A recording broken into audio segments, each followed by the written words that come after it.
दोस्तों, आज सुबह जब मैंने अखबार पढ़ा तो शोक समाचार के कॉलम में अपनी फोटो देखकर मैं हैरान था।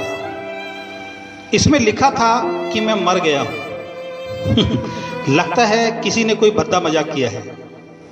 लेकिन रुको, थोड़ा सोचता हूं। अरे हाँ, पिछली रात को ही मेरे सीने में बहुत तेज दर्द हुआ था। मैं पसीने से तरबतर हो गया था और उसके बाद मुझे कुछ याद नहीं। हाँ, शायद मैं गहरी नींद में सो गया था।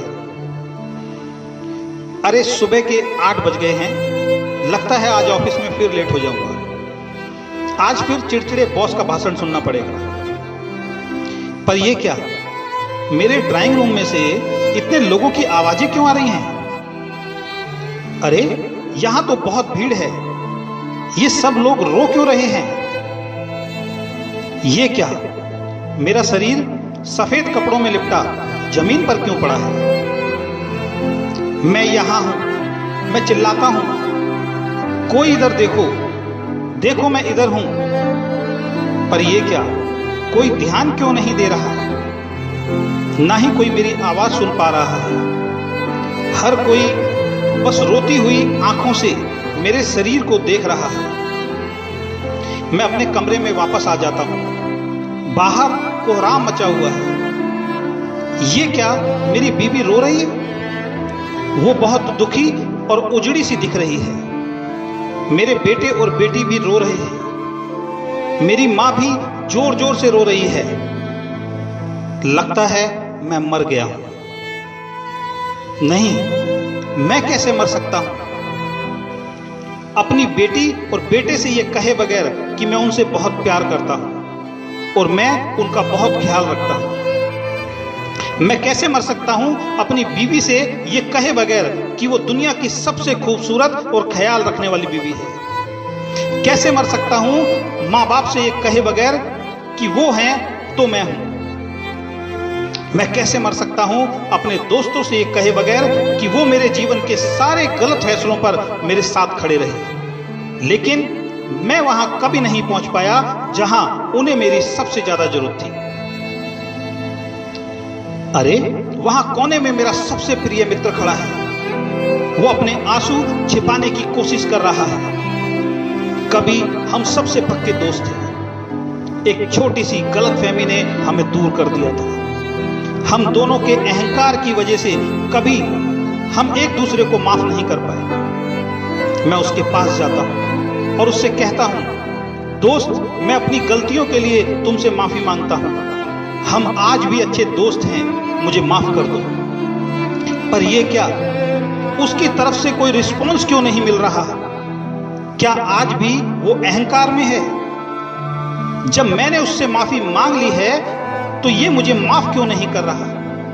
बस रोता ही जा रहा है। पर एक सेकंड, शायद ये मुझे देख ही नहीं पा रहा है। तो क्या मैं सच में मर गया हूं? जमीन पर लेटे मैं अपने शरीर के पास बैठ जाता हूं। क्या करूं, कैसे करूं, किसे पुकारूं? कोई मुझे सुन ही नहीं पा रहा है। हे भगवान, मुझे कुछ और समय दे दे। मैं अपने बच्चों, बीवी, माँ बाप, दोस्तों को यह बताना चाहता हूं कि मैं इन सबको बहुत प्यार करता हूं। मेरी बीवी कमरे में आती है। मैं उसको बोल रहा हूं, तुम बहुत सुंदर हो।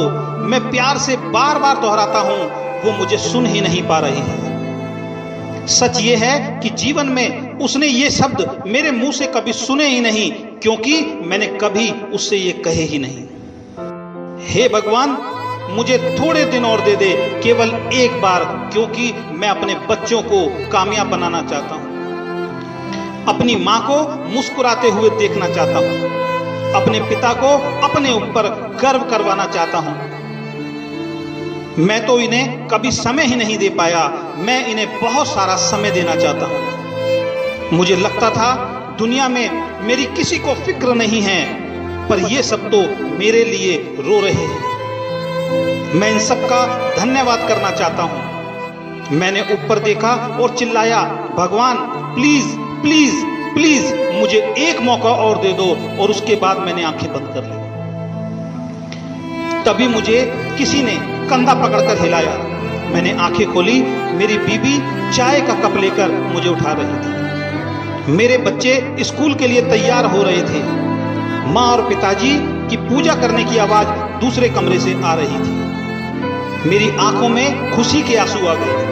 मैंने लंबी सांसें ली और अपनी पत्नी को गले से लगा लिया और कहा, तुम मेरा ख्याल रखने वाली दुनिया की सबसे हसीन बीवी हो, मैं तुम्हें बहुत प्यार करता हूं। वो कुछ समझ नहीं पा रही थी। उसकी आंखों में नमी थी, चेहरे पर थोड़ी सी मुस्कान थी, जिसको आज मैंने पहली बार समझा था। और मैंने खुशी खुशी मन में बोला, हे ईश्वर, इस दूसरे मौके के लिए बहुत बहुत बहुत धन्यवाद। दोस्तों, ये हम सबकी कहानी है। अभी भी देर नहीं हुई है।